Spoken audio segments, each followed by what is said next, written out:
Hi, welcome to Chad's Silversmithing. Before we get too far into the video, if you wouldn't mind hitting the like button, that really helps to get my channel promoted, and I appreciate that.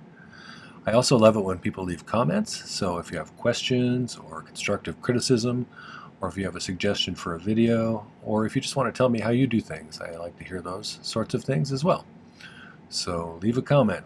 My wife and I always have brainstorming sessions for what would be good topics for videos, and one of the things we've talked about in the recent past is doing a bell. I've never actually made a bell before out of silver, so it'll be kind of a fun experiment. I look forward to this one. It's kind of a challenge, and we'll see if I can produce something that looks good and sounds good. So it'll be fun. Before we get started, though, I wanted to thank a couple of groups of people. First off, my patrons over on Patreon are my core group of supporters. And I think they're awesome. They've created this wonderful community on my Patreon with lots of knowledge and artistic skills, and we pick each other's brains, and it's kind of nice. So it's a great community. I appreciate that, and I also appreciate their financial support, so thank you all for that. My YouTube subscribers, we just passed 15,400, which is awesome. Thank you for subscribing. I appreciate it. If you haven't subscribed, many of my viewers are first-time viewers, so consider subscribing. I have over 400 videos now. I think this is number 402 probably, or something thereabouts. Lots of content, so give me a subscribe, and those of you who are already subscribed, thank you so much for doing that. Some of your comments are very touching, so thank you for that. I do also appreciate the super thanks and the buy me a coffees. That helps with the cost of materials that are really high right now, so thank you for that. All right, well, let's get started on the bell. This is one of my design idea books, if you've not been here before. You can get these on my merch store, and the newer ones I put some conversion charts on. This particular one has fractions of an inch to decimals to millimeters, which I use quite frequently anymore. So I find it pretty useful to have that chart. Some of the other ones have different information on the backs. The reason I have these is because I draw out my designs each time anymore, and I find this kind of handy to keep track of what I've made and what I haven't made, and to sketch out design ideas and stuff. So get yourself one of these. I think they're handy. So like I said, today I'm going to make just a little simple bell. So this is basically what I'm going to do to make the bell. I'm going to use 22 gauge sheet for the body of it. I'm going to use a little bit of 16 gauge round both for the top ring here, and then for the clapper bar that'll be 16 gauge. Did I say 16? I think I said 16, which is 1.3 millimeters in diameter. I'm going to do a little ring of 18 gauge, which is 1.02 millimeters for that to hold the clapper bar. This clapper will be made out of just a balled up scrap silver to make a little ball. And then this bottom piece here is going to be basically kind of ring-shaped piece of 22 gauge sheet. Excuse me, it's 0.66 millimeters for 22 gauge sheet.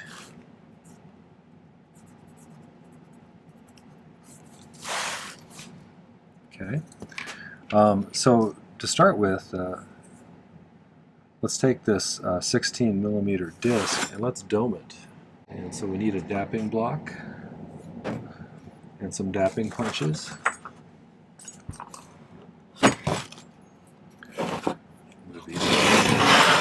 Try and do this in the middle, kind of.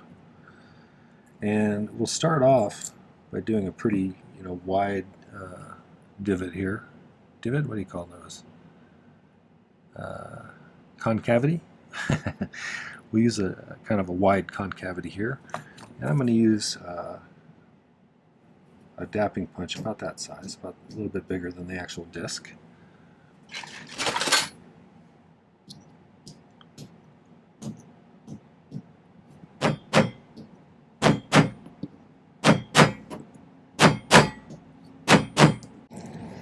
It's created kind of a short dome.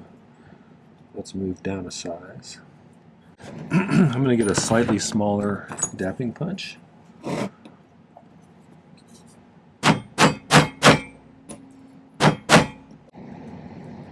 It's a little bit deeper.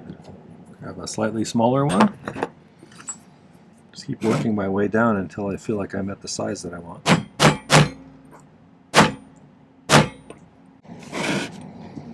If I feel like it's getting like it's not bending anymore, we can always anneal it a little bit.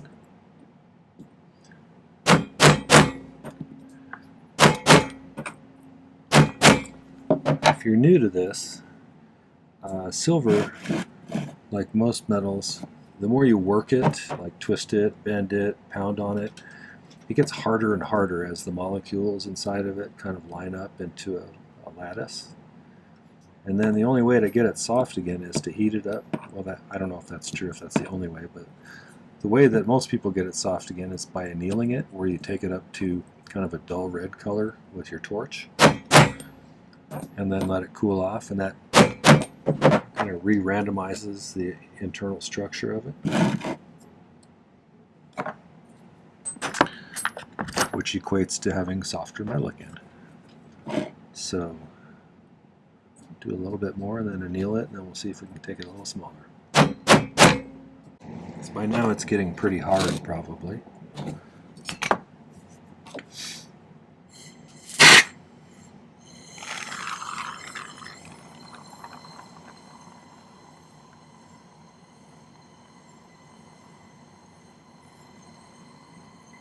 can see it's starting to get kind of a reddish color there to it. So we'll just make sure all of it gets to that kind of color. And then we'll let it cool off. It's subtle, but it's just a little bit reddish.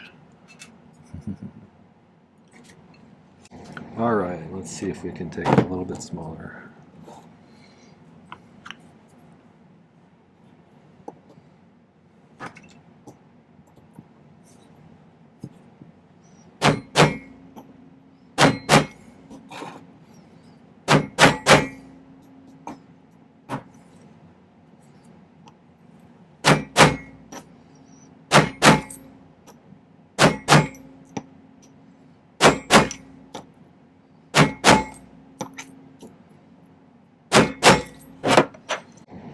We can go any further, maybe just a little bit more.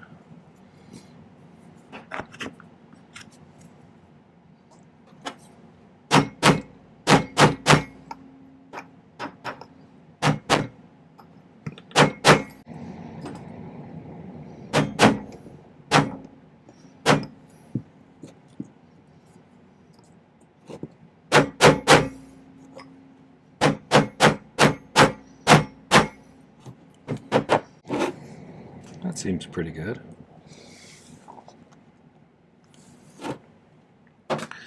Okay, so I'm going to stop and clean this up a little bit with my file. Get the bottom nice and flat.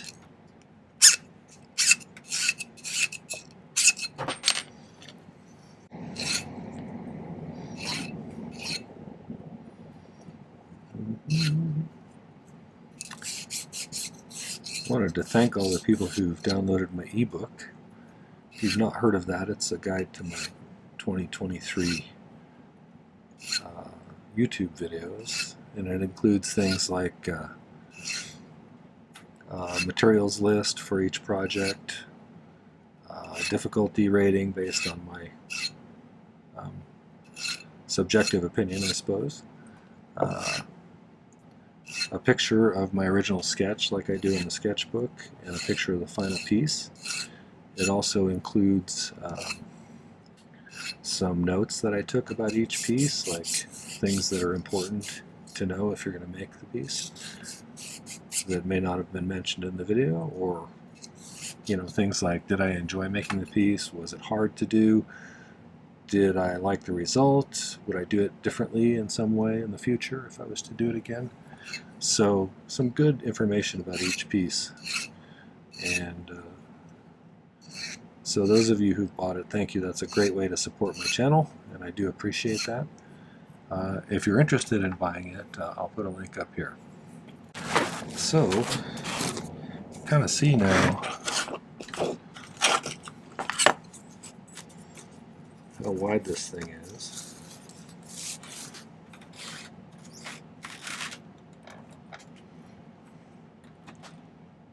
This one is about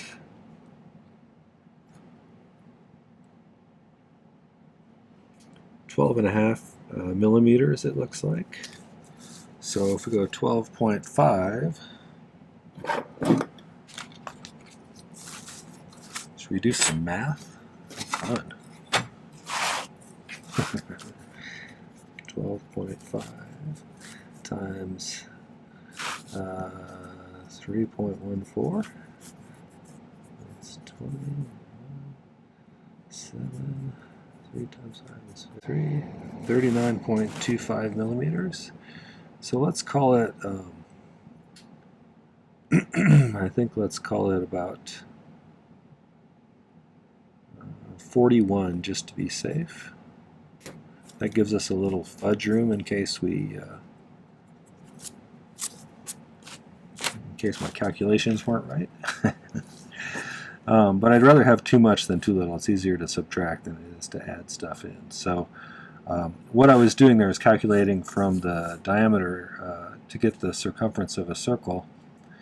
It's pi times diameter, so pi is 3.14. Diameter was 12.5, and that comes out to 39.25 millimeters, which I rounded up to about 41 just so we'd have some room to spare. So I'm going to grab some 22 gauge sheet. So I have a pretty straight edge there. Let's see if we cut this piece right here. We got 10, 20, 30, 41 to about right there.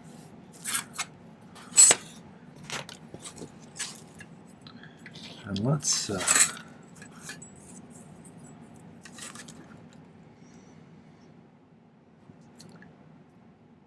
don't know how deep this needs to be, but let's go about 12 millimeters just to arbitrarily decide. We don't want to make too huge of a bell, I don't suppose.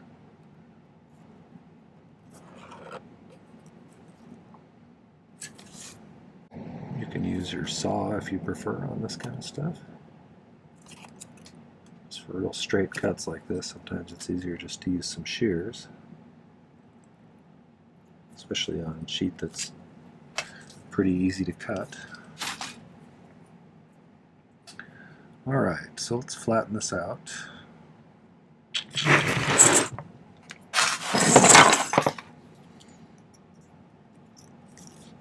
Side's pretty flat. Let's make sure these ends are flat. You can use your miter vise jig if you have one of those to make these perfect 90s.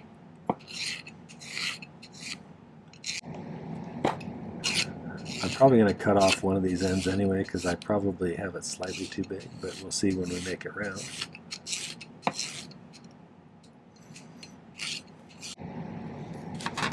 Okay, so I think I'm going to kind of manually round it part of the way.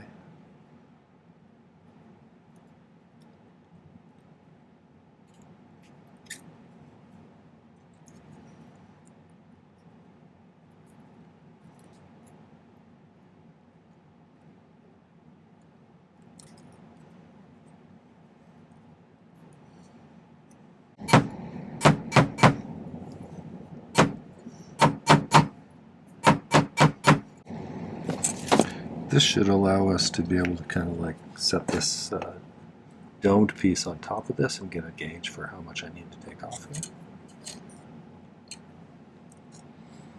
At least get kind of an estimate.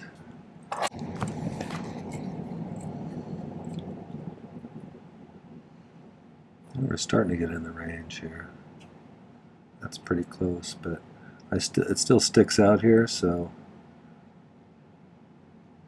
if I cut it right where they overlap, it's going to be too big still. So I need to, I'll make a mark where they overlap, or actually let's just take it in slightly more.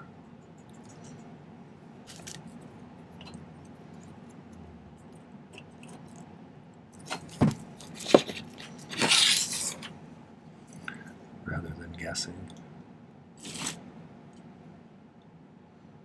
That'll get us pretty close right there. So I'm going to go ahead and make a mark right here.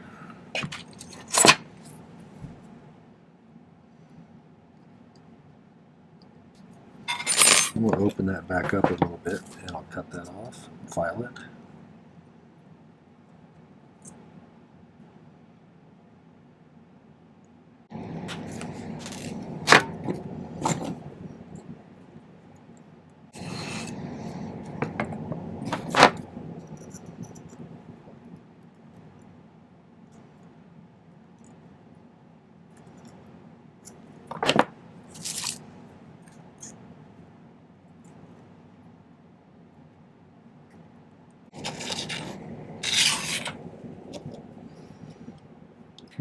it's going to be pretty close. Okay, so let's solder this together. So if you've never been to my channel before, I use hard silver sheet solder, which looks like this. It melts at 1450 degrees roughly Fahrenheit. I use a liquid flux to dribble on mostly. I occasionally spray it on. My torch is a Silversmith model. It's an air acetylene torch. It draws in atmospheric air through these little holes and mixes with the acetylene gas. It's not as hot as oxyacetylene, but it's plenty hot for silver. In fact, I think it's the ideal kind of torch for this. So that's the basic questions people usually ask me. I use a number 1 tip on it as the other one. So I'm going to cut a little bit of solder here. I cut a long strip or 2. And a couple of small pieces. Smallish. I think what I'll probably do, I'll flux this and then I'll set this on top of a piece or 2 like that so it gets down low, and then I may drape one of these after I bend it into kind of a hook shape like that.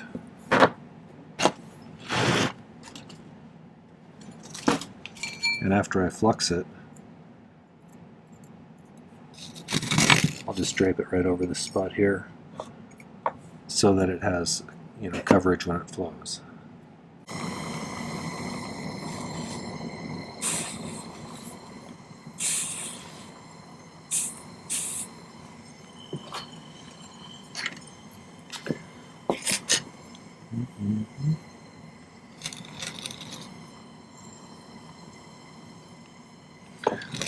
See how that just kind of drapes on there. Now we just have to heat the entire thing pretty evenly.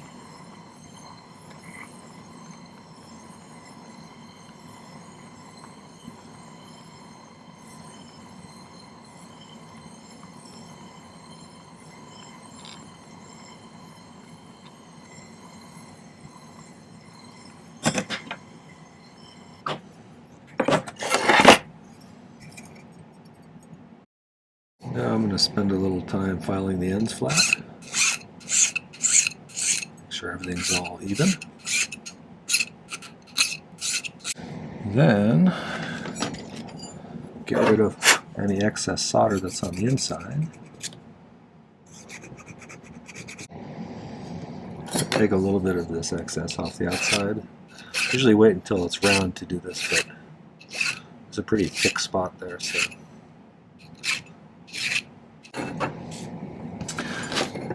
I'm going to use this jump ring mandrel here, kind of round it out.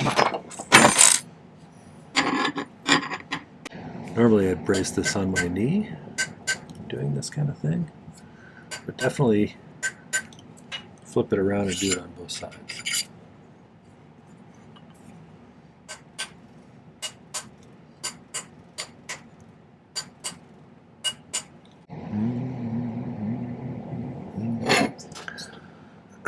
I'm going to use my rotary tool to clean up the inside a little bit to make it nice and smooth.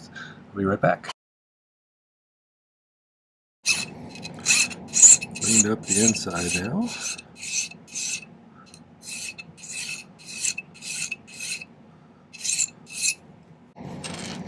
I think what I'm going to do,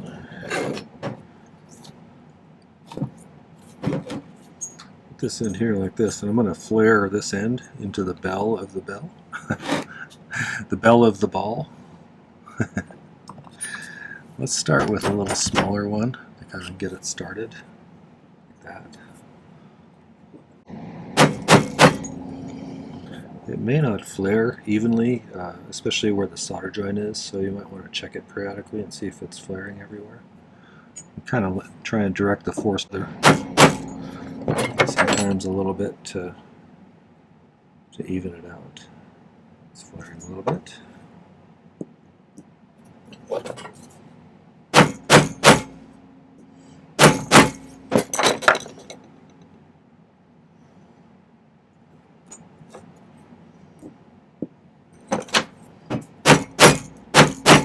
Let's pick up a little bit bigger one.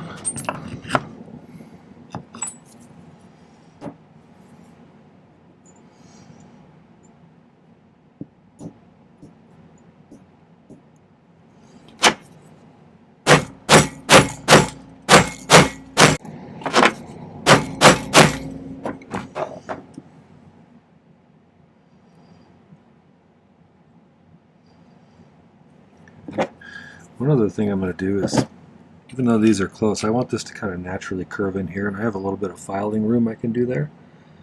So if I put it in one of these smaller ones, it's going to, when I hit it from above, it's going to taper it inwards a little bit at the top, and that's maybe kind of a good thing. So let's use a big punch here.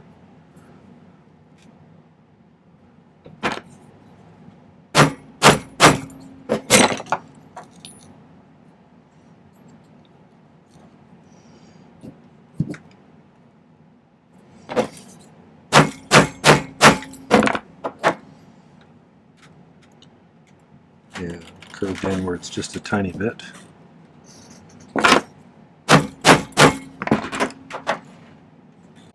Kind of a nice curve there. Now let's file this down just a bit, because the lip of it was pretty flat, but now it's kind of turned inwards a little bit. So let's file it flat again. I think we'll flux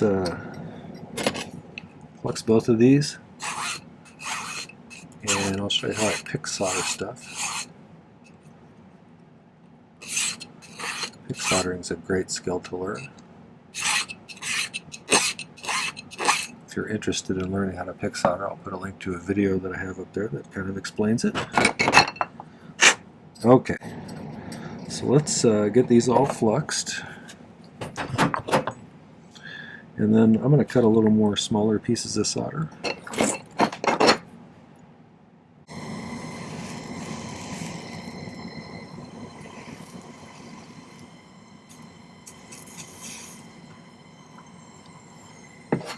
You can use that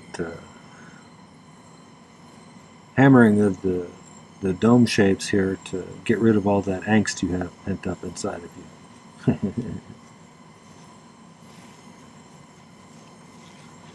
It's very therapeutic.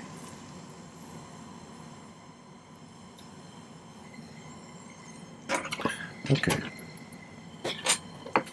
I'm going to try and get this placed centered on there pretty well. That's not perfect, but I think it's pretty close. So I'm going to go ahead and show you how pick soldering works. After it's all fluxed like it is, pick yourself up a bit of solder on the end of your titanium soldering pick, or tungsten, depending upon which kind you're using. This one's a titanium one. Heat the piece up to the soldering temperature. And you think they're both to the right temperature when you touch it right there. It should just jump right on there. If they're not both to the right temperature, it won't stick to both, it'll just stick to the one. So you want to make sure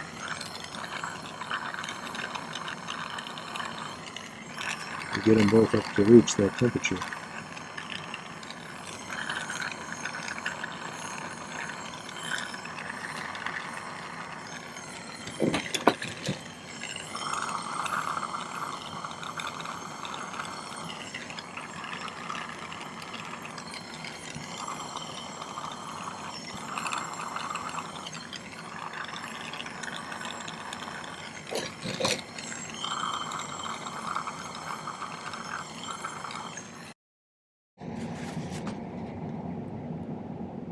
Alright, so I'm going to spend a little time with my file smoothing these two together so we can get a nice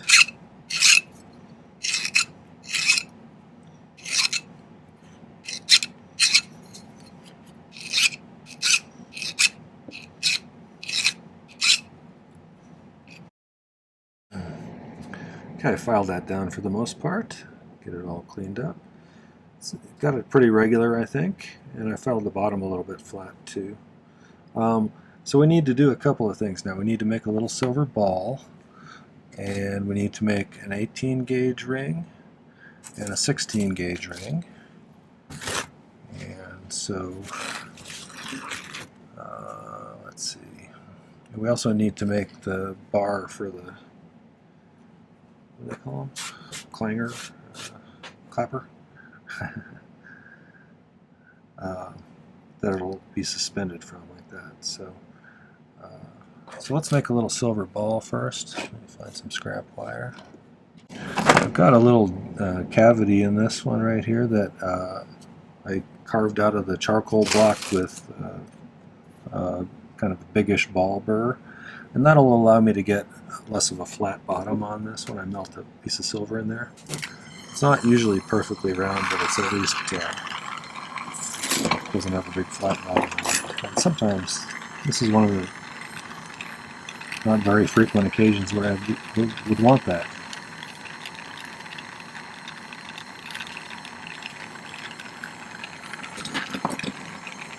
Most times having a flat bottom is kind of convenient because you're soldering it to something.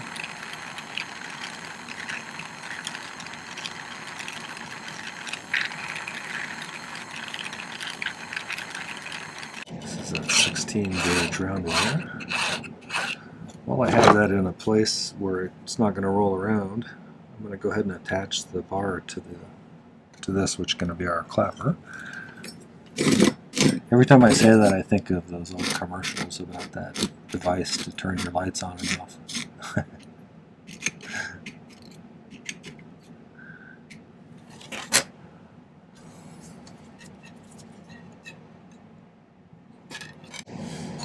I just cut it about 2 inches long, or 5 centimeters, somewhere in there. And I think what I'll do is I will flux this, set it on a piece of solder here, heat it up till it jumps on there, and then we'll just heat the whole thing up until we can solder it right to that ball.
You'll notice I made this extra long because we need to make a loop at the top of this, and I'm not sure how much it's going to take up of the wire, but we want this to hang about right like that. So, but now we need to make a 16 gauge loop and an 18 gauge loop.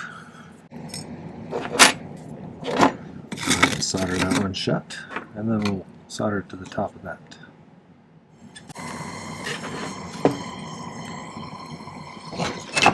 This is kind of fun. I've never made a bell before, so well, it's fun when you're trying to do something you've never done.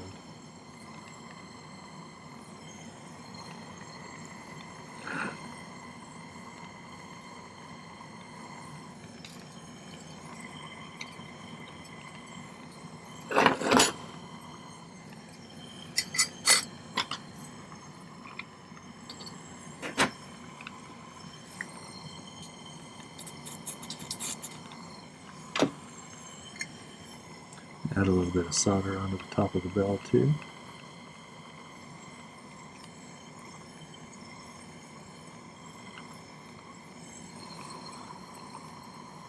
I want to make sure I have a nice strong solder joint here.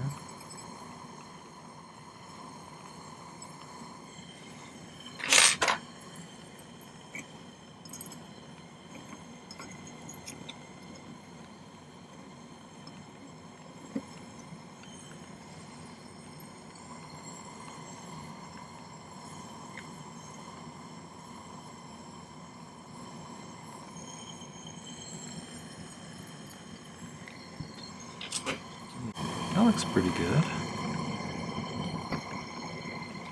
Tiny bit off to one side, but I don't think it matters. Well, that's starting to look like a bell. Okay, so here's what I'm thinking of doing to get this other little one in here. I'm going to push this down into the magnesia block, which is kind of a softer surface like that. A little bit of flux in there. I may even melt a little bit of solder inside of that too if I can. And if you're nervous about reflowing other stuff, you could always use you know, a lower temperature solder for this stage. I think I can do it without that. There's some 18. Alright, so I need a pretty small loop for this one, I think. Or do I? I don't know. Let me try it. Let me try it on the same size with the 18 and see how it looks.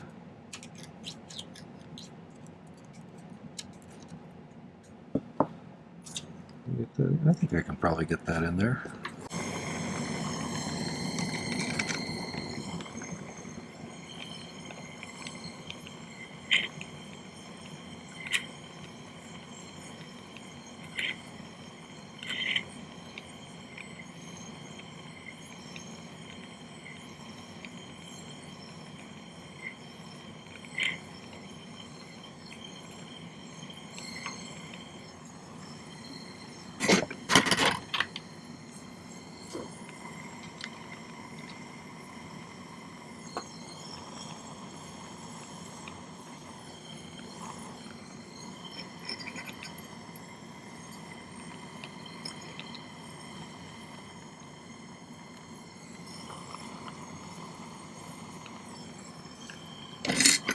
Alright, between that and the inside of the bell, we should have plenty of solder on there.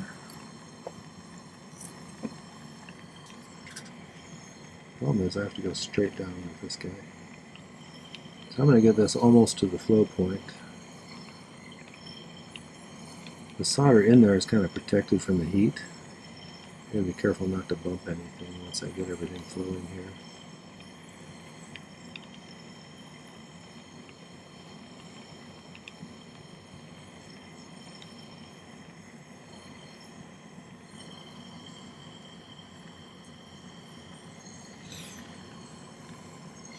I actually did bump it a little bit, and it popped up, but it popped back down in the same spot, I think. Hopefully that's soldered in there. I guess we'll find out. So the hardest part about this I think is going to be getting that hook through there and then squeeze it down, because it's kind of a tight space there. But if I get this open just a little bit more, I should be able to.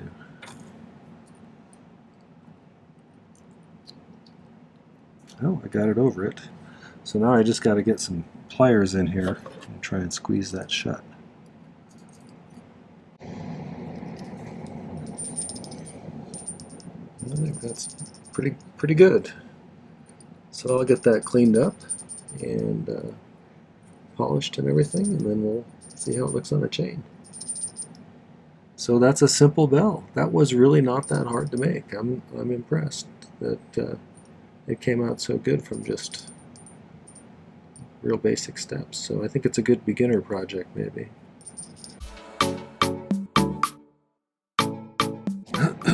Okay, we have some final results on our bell. First off, it rings pretty nicely. And I think that came out really nice.